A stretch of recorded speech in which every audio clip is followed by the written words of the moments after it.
This video will guide you through the process of replacing the ignition coils on a 2006 Honda Odyssey V6, 3.5 liters.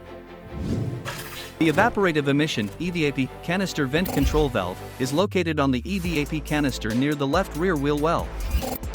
Begin by removing the EVAP canister vent control valve.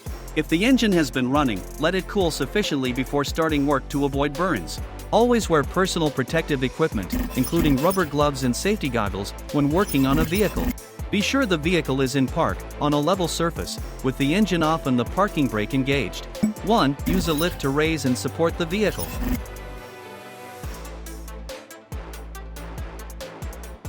2. Disconnect the electrical connector from the vent control valve. 3. Disconnect the breather hose from the vent control valve. 4. Turn the vent control valve counterclockwise to the unlock position. 5. Remove the vent control valve and O-ring from the EVAP canister. Discard the O-ring.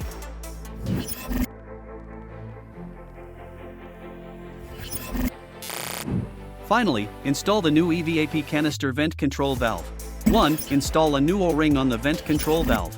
2. Install the vent control valve in the EVAP canister. Turn the valve clockwise to the lock position. 3. Reconnect the breather hose to the vent control valve.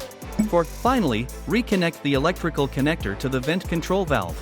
This concludes the procedure for replacing the evaporative emission (EVAP) canister vent control valve on a 2013 Nissan Altima. Thank you for watching.